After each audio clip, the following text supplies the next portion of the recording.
Pernikahan anak di bawah usia 19 tahun berpotensi picu dampak negatif yang berujung pada kerugian di masa depan, baik kerugian terhadap anak maupun daerah.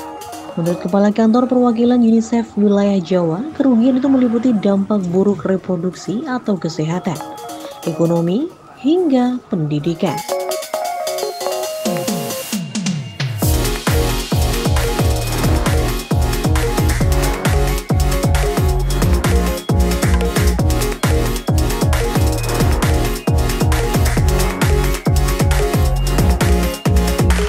Menurut keterangan Kepala Kantor Perwakilan UNICEF Wilayah Jawa, perkawinan anak berdampak terhadap tingkat pendidikan dan anak.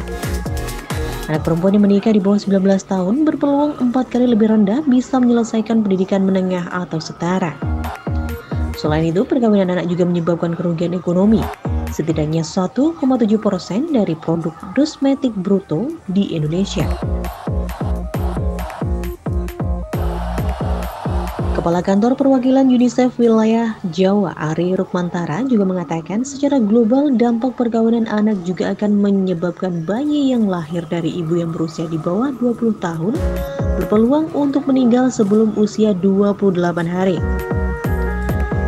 2,15 kali lebih besar dari mereka yang lahir dari ibu yang berusia 20 sampai 30 tahun.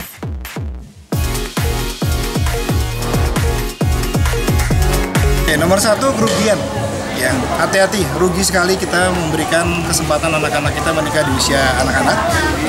Satu, kerugian reproduksi, ya, angka kematian ibu dan kematian anak akan bisa tinggi. Kedua, kalaupun lahir, stunting. Ya, 90% bayi yang lahir dari pernikahan anak itu stunting. Stunting itu tidak akan hilang, ya, tidak bisa diobati. Jadi yang jadi masalah dengan stunting adalah bukan tinggi atau pendek, tapi IQ dan intelektualnya yang akan terhambat. Jadi kita kehilangan anak-anak bayi yang sehat dan pintar dan cerdas kalau kita biarkan anak-anak kita menikah di usia ini. Yang ketiga, tentunya kerugian besar dari pendapatan ekonomi desa itu, kabupaten itu di masa depan.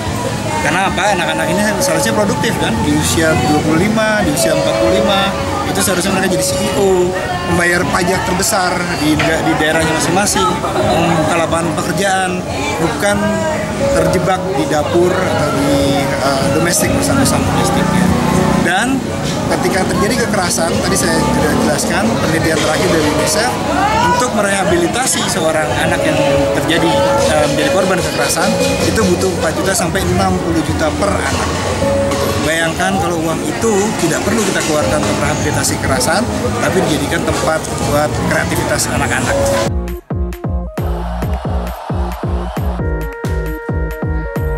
Ari juga menambahkan perkawinan anak juga rentan berujung pada kekerasan dalam rumah tangga.